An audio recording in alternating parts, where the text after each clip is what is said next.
আসসালামু আলাইকুম। আজকে টিউটোরিয়ালে আমরা চ্যাট জিপিটির সাথে অটোক্যাডে লিস্ট তৈরি করব। গুগলে লিখবো চ্যাট জিপিটি লিখে এন্টার দেবেন। এখানে লেখা আছে দেখেন chatgpt.com। এটাকে আমরা সিলেক্ট করব। সিলেক্ট করার পরে আমরা এই পাশে এখানে লিখবো যে I need an AutoCAD lisps. এটা লিখে ওর ব্রেনটাকে লিপস তৈরি যাতে করতে পারে সেদিকে আনতে হবে। এটা দেওয়ার পরে ও কতগুলো অপশন এখানে দেখাবে যে কি করবেন এরিয়া রিলেটেড। হ্যাঁ, আমরা এরিয়া রিলেটেড একটা কাজ করব। Measure area from closed polyline show area in. হ্যাঁ, এটা দেওয়া যায় multiple plots at once text at the center. এখানে লেখা আছে ব্যাকগ্রাউন্ড মার্কস। এই ব্যাকগ্রাউন্ড মার্কস আমাদের প্রয়োজন নাই। টেক্সট অ্যাট সেন্টার এটাকে কপি করলাম। কপি করার পরে এটাকে আমার একটু করতে হবে, মডিফিকেশন করতে হবে যে আমার সবগুলা পয়েন্টস এখানে দরকার নাই। নোটপ্যাডে যে এটাকে পেস্ট করে দিবেন। পেস্ট করার পর উপরে লিখবেন মাই drawing units in AutoCAD ইঞ্চি। ইঞ্চিতে দিবেন, তাহলে বুঝতে পারবে যে অটোক্যাডটা আপনি ইঞ্চিতে সেট আপ করছেন। এরপর নিচে লিখবেন যে please make a list that included following points। এখানে লিখবেন ফলোইং পয়েন্টস দেওয়ার পরে একটা হাইফেন দিবেন। আর এই যে পয়েন্টগুলো আছে এগুলা ও অটোমেটিকই সিলেক্ট করে নেবে।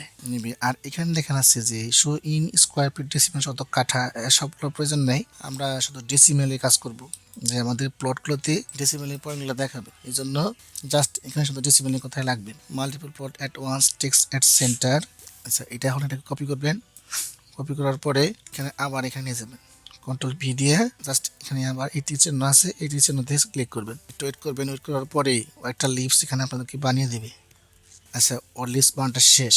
Measure area from close polylines words for multiple plots at once drawing unit inch converts area to decimal Bangladesh standard show result as text at the center of plot.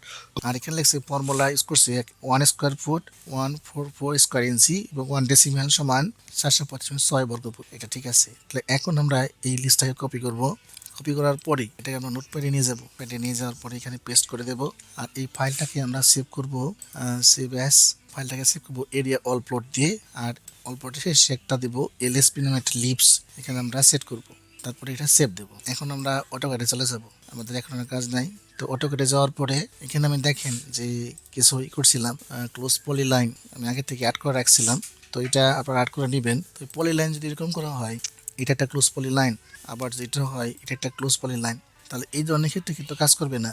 কারণ এই লিস্টটা তৈরি করা হয়েছে কেবলমাত্র ক্লোজ পলি লাইন, অর্থাৎ এগুলো যেগুলো পাশাপাশি থাকবে জয়েন করা, এদের এক্ষেত্রেই কাজ করবে। কিন্তু যেগুলো সেপারেট, এটার জন্য কিন্তু আমরা লিস্টটা তৈরি করি নাই। কাজে এই ধরনের ক্ষেত্রে লিস্টে কাজ করবে না, কেবলমাত্র ক্লোজ পলি লাইনের ক্ষেত্রে এটি কাজ করবে।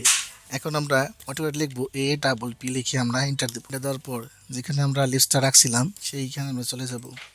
এই যে এরিয়া অল প্লট নামে যে লিস্টটা তৈরি করছিলাম এখানে আমরা সিলেক্ট করব। সিলেক্ট করার পরে এটাকে লোড দেবো। এসে লেখা আসবে যে এরিয়া প্লট সাকসেসফুলি লোডেড। আসার পরে এটা আমরা ক্লোজ দিয়ে দেবো।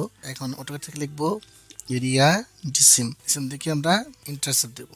ইন্টারসেপ্ট দেওয়ার পরে সবগুলো আমরা পলিলাইনকে একসাথে সিলেক্ট করে নেওয়ার পরে মাউসের রাইট বাটনে ক্লিক করবেন। দেখবেন যে সবগুলোতেই কত শতক জমি আছে সেটা শো করতেছি। মানে একটাকে সিলেক্ট করার পরে অপশন থেকে আমরা যাব সিলেক্ট সিমিলারে। মুভ থেকে ধরবো, মুভ থেকে এটাকে সিলেক্ট করার পরে এটা আমরা জায়গার মধ্যে জিনিসটা বসায় দেবো। লিস্টটা ঠিক আছে কিনা এটা এখন অটোক্যাড থেকে আমরা চেক করবো।